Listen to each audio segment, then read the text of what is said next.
पुनश्च श्रीमद् भागवत महापुराण में जब हम आगे 10वें स्कंद में कथा श्रवण करेंगे तो पशुपांगजा एक शब्द आता है।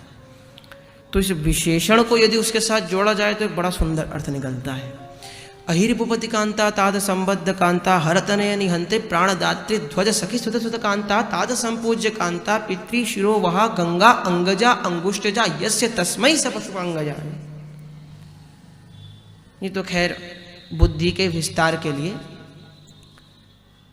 पूरे शब्द का अर्थ गंगा जी है। जैसे शब्द का क्या तात्पर्य है?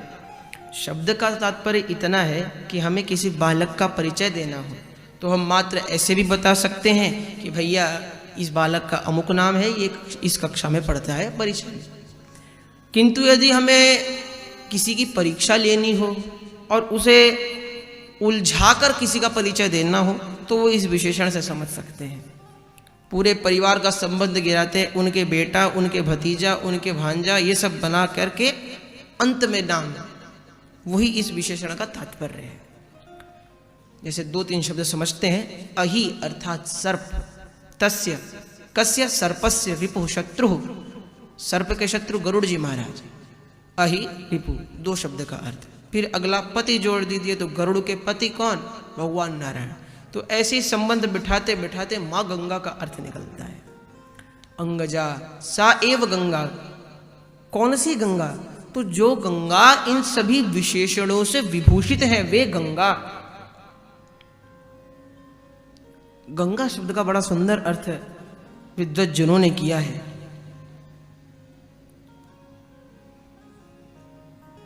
गोविंदस्य गीतम या निरंतर रूपेण गानम करोति या गायाति सा गंगा। जो गोविंद के गीत को नित्य निरंतर गाती रहे वे गंगा। तो ऐसी गंगा ही, अच्छा भैया गोविंद के गीत कैसे पानी में कैसे बह सकते हैं हमारे? तो गोविंद के गीत पानी में इसलिए हैं, जल के प्रवाह में इसलिए सुनाई दे रहे हैं क्योंकि गोविंद के गीत जहां से उत्पन्न हुए हैं, जिनके लिए वे गीत हैं, उन्हीं की ये अंगजा है, उन्हीं के अंग से उत्पन्न हुई हैं। अंगा जायते इति अंगजा। जो अंग से उत्पन्न हो उसे अंगजा कहते हैं। तो कौन से अंग से? तो अंगुष्ठजा। भगवान के चरणारविंद के अंगुष्ठ से उत्पन्न हुई है। ऐसी मां गंगा है जिनका विशेषण, और कैसा विशेषण? एक विशेषण। जिन गंगा के लिए इतने विशेषण लगाए वो जिन भगवान का एक विशेषण है, ऐसे भगवान है पशुपांगजाय।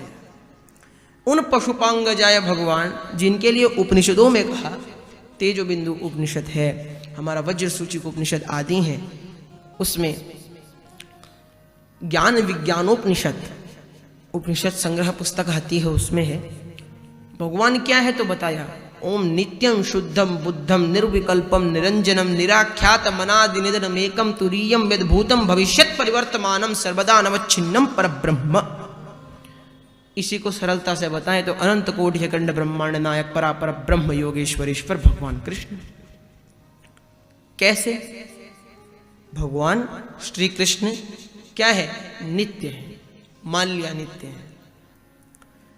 तो जो नित्य वस्तु है, हम सरलता से उदाहरण दें, किसी रुमाल का हम नित्य प्रयोग कर रहे हैं बिना उसको धोए तो खराब हो जाएगा, मैला हो जाएगा। तो परमात्मा नित्य है, स्वयं संसार की सृष्टि कर रहे हैं, स्वयं संसार बन रहे हैं, निमित्तोपादान कारण जो इस संसार के स्वयं है, तो वो शुद्ध कैसे हैं? वो तो अशुद्ध होंगे? नहीं, अशुद्ध नहीं है, इसलिए दूसरा विशेषण लगाया, नित्यम शुद्धम, शुद्ध भी। अच्छा भैया परमात्मा क्या पता, कुछ लोग हम में जैसे शक्ति होती है, हम जब चाहें तब हम अपना पसीना नहीं बहा सकते, जब हम मेहनत करेंगे तो अपने आप पसीना निकलेगा। ऐसे ही भगवान में भी शक्तियां होंगी कि अपने आप संसार बनता चला जा रहा है, उनको भी नहीं पता कैसे बन रहा है। नहीं, बुद्धम, तीसरा विशेषण लगाया, नित्यम शुद्धम बुद्धम। जो बुद्ध है उनको सब पता है, हमें अपने बारे में जितना नहीं पता उससे ज्यादा हमारे बारे में भगवान को पता है। और कैसे है? तो निर्विकल्पम। संसार में हर वस्तु का विकल्प है, हर व्यक्ति का विकल्प है, लेकिन इनका कोई विकल्प नहीं है। हमारा ऑप्शन ही नहीं है, इन्हीं को चूज करना पड़ेगा। निरंजनम निराख्यात अनादि निधनम एकम। अनादि अनिधन, जो न कभी उत्पन्न हुए और जिन्होंने निधन को बनाया उनका क्या निधन होगा महाराज? जिन्होंने स्वयं मृत्यु को बनाया उनको मृत्यु कैसे आएगी? तुरीयम, जो चतुर्थ है, हर प्रकार से उपरिष्ट है। यद भूतम भविष्यत परिवर्तमानम सर्वदा अनवच्छिन्नम, जो सर्वदा अनवच्छिन्न है। परब्रह्म, जो साक्षात परब्रह्म है, उनसे पराशक्ति उत्पन्न हुई है। स्वयं ज्योतिरात्मिका। फिर आगे उपनिषद का वर्णन आता है। ऐसे परमात्मा जो सगुण साकार रूप में श्रीमद् भागवत महापुराण के मध्य में स्थित हैं, ऐसे श्रीमद् भागवत महापुराण को हम सभी